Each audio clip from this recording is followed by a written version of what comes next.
Halo guys, selamat datang di channel gua Lala Channel. Kali ini gua nggak bahas tentang Agent Ali dulu ya, tapi gua bahas tentang film Wednesday, film terbaru dari Netflix yang berjudul Wednesday. Film yang bergenre horor misteri ini bercerita tentang seorang gadis remaja bernama Wednesday yang dikenal aneh serta misterius.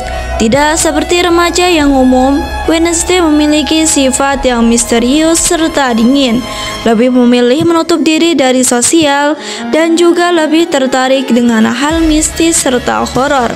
Dia juga nggak jarang membahayakan orang lain hingga harus berpindah-pindah sekolah beberapa kali. Nah, gimana kisah keseruan dari Wednesday? Tonton video ini sampai habis. Dan jangan lupa like dan subscribe buat aku tambah semangat bikin kontennya.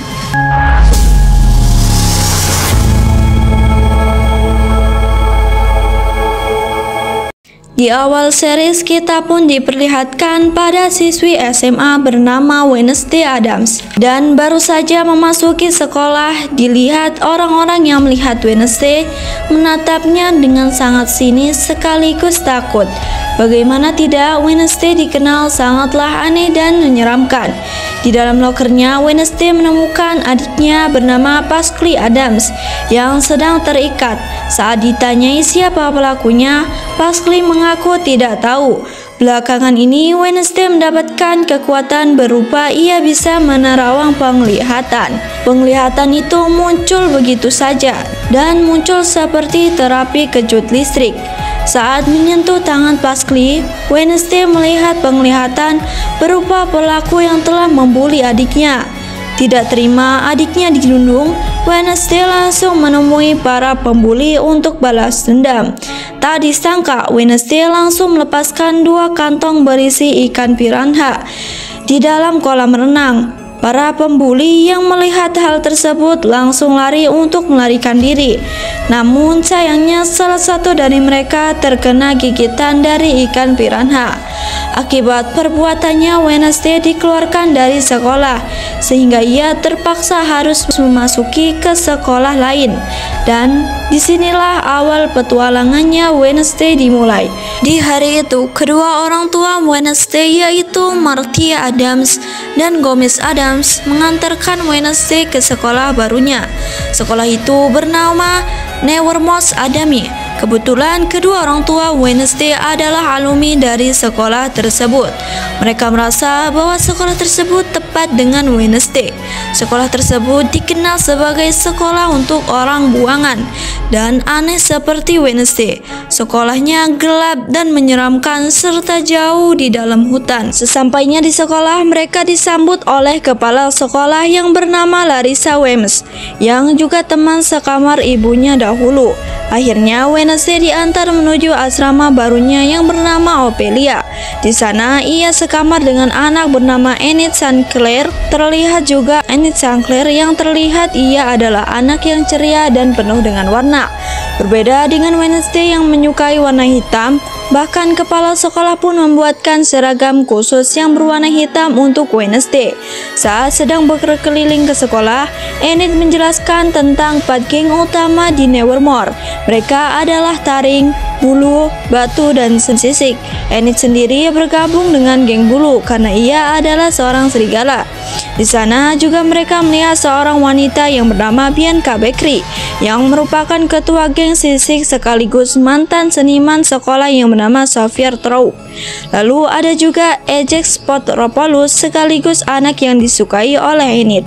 Dan masih banyak anak yang Wednesday yang harus Wednesday kenal. Sebelum berpisah dengan keluarganya, ibunya memberikan hadiah kalung untuk Wednesday dan juga bola kristal sebagai penghubung antar mereka.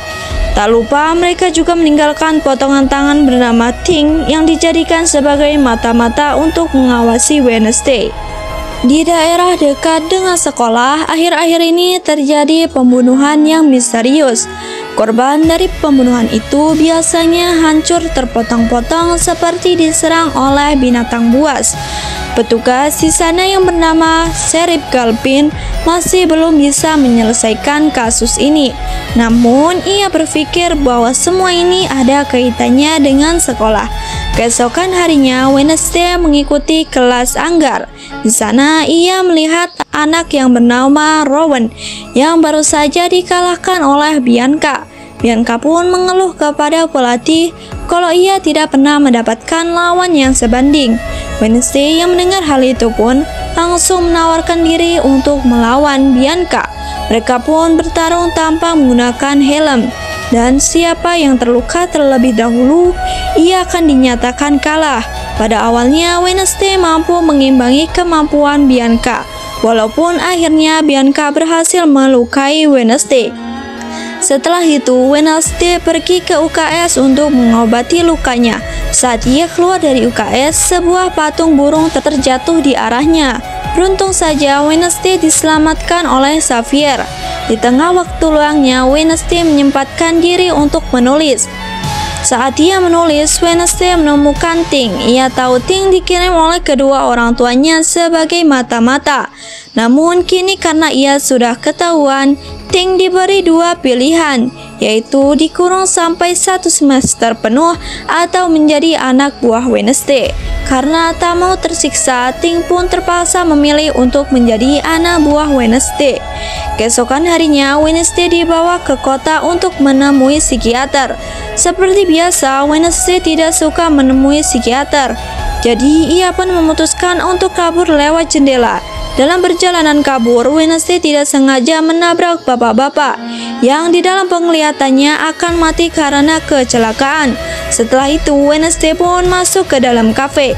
Di sana, ia berkenalan dengan anak petugas Sheriff Galpin yang bernama Tyler Galpin. Wednesday meminta bantuan untuk ke stasiun, namun Tyler menyuruhnya untuk menunggu. Saat ia sedang menikmati secangkir kopi, anak dari kepala kota, Lucas, dan teman-temannya mendatangi Wednesday. Mereka kesal karena Wednesday menghina gaya berpakaian mereka, hingga akhirnya perkelahian antar mereka pun terjadi. Tak diduga, Wednesday pun bisa mengalahkan mereka sendirian. Setelah itu, Sheriff Galpin pun datang. Ia terkejut karena Wednesday bisa mengalahkan mereka sendirian. Karena terjadi keributan, kepala sekolah pun datang dan menjemput Wednesday. Karena Sheriff tahu kalau Wednesday adalah anak Adams, Sheriff pun mengatakan kalau ayahnya adalah seorang pembunuh. Gimana kelanjutannya? Lanjut ke part 2 ya.